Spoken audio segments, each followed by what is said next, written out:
Gonna keep this brief for another brief set of albums, but let that say nothing of the quality of the picks this time around, because there's some really great stuff here. Anyways, no wasting time here. This is Albumpressions.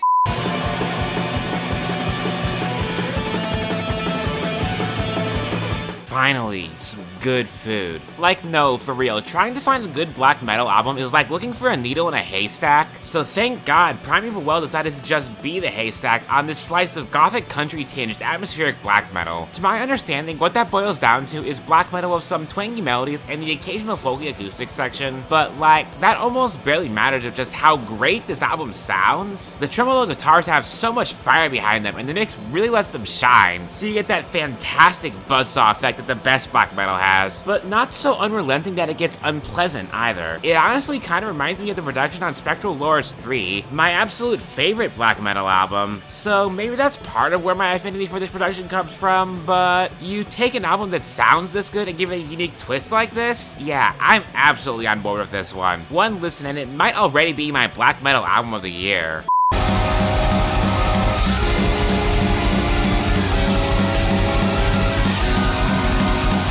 I'm admittedly a bit skeevy about covering this, as the guy behind this project seems a little up his own, and maybe even anti-capitalist for a lot of the wrong reasons. But to be fair, I can't say I've ever heard an album that pulls together jazz, classical, electronic, and gent all into one album, so fair enough. Plus, I think it'd piss him off to be covered on a channel like this that also talks about the pop charts, so yeah. But yeah, that word salad I described is what this album is, basically. The metal is supposedly mathcore, and I don't really hear it. It feels somewhere between gent and deathcore, if anything. Two genres I don't like, but smothered than all these other sounds and rarely given center stage, you know what? It actually wraps around to working pretty well. It is a bit of an incoherent, hookless, structureless mess, but it's an interesting mess that feels internally cohesive in its genre blending, if nothing else. And it's certainly a lot more enjoyable than any Prog by Numbers albums I've heard lately. Might need to sit more of it to see if it's actually, you know, good though.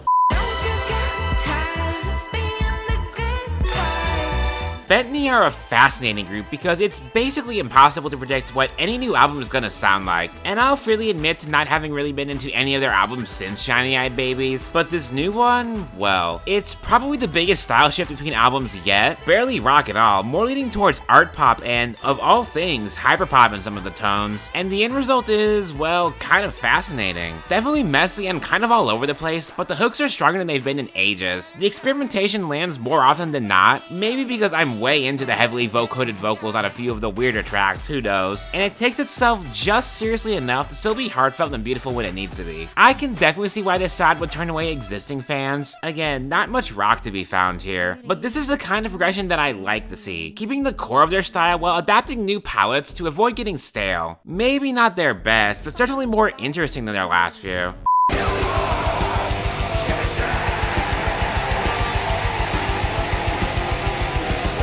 Another project from the same guy behind Spectral Lore, so you know I had to at least check it out. And, well, it definitely gives some insight into what's been happening with his projects lately. This is a lot of the more melodic, epic black metal sound, even merging in a lot of influences from medieval folk, basically black metal at a Renaissance fair. And the black metal sound itself is not unfamiliar to me. It's one of the components that made up Spectral Lore's magnum opus 3, which gives me the sense, basically since then, he's been splitting up sounds across different projects rather than making albums as diverse as that one. Spectral Lore gets the spacier, more atmospheric, and often more dissonant sounds. Mystras gets the more grand, epic, folkier sounds, and he's put out some ambient-focused records besides these two, which leads to less interesting but still very competent albums overall. Like, I like this, it's quite good, but it does strike me as a bit one note, and the interlude tracks don't do much for me either. It's an interesting experiment, but I'd rather see all these sounds coexist on the same record going forward.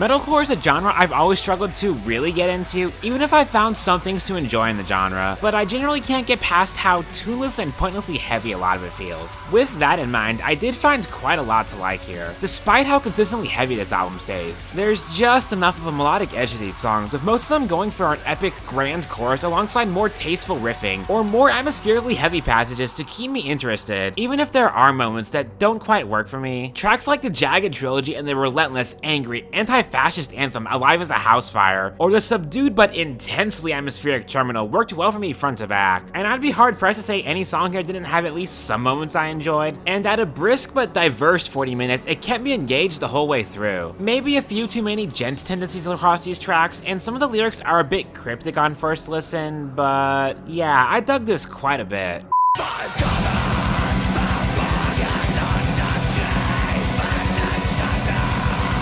Alright, well, this isn't officially out yet, but I already got my copy of the CD, so it counts in my book. These guys are one of the best black metal acts of the last decade. Enough said, really. Their last two albums are some of my favorites in the genre, and now with this newest album, it feels like they managed to pull off a hat trick. As intense and melodic as ever, a wonderland of beautiful guitar tones, now with even more bass backing them up, a rarity in the genre, and the surprising inclusion of some clean vocals on tracks like Immortal and Haven, the latter of which is entirely in English too. It's an interesting but not unwelcome finale, and the diversity from track to track is maybe the strongest it's ever been. Hard to point to any weak moments here. I don't know, this isn't the kind of album I want to have any critical thoughts about. I kind of just want to turn off my brain and bask in it. It's great black metal, and that's all it needed to be.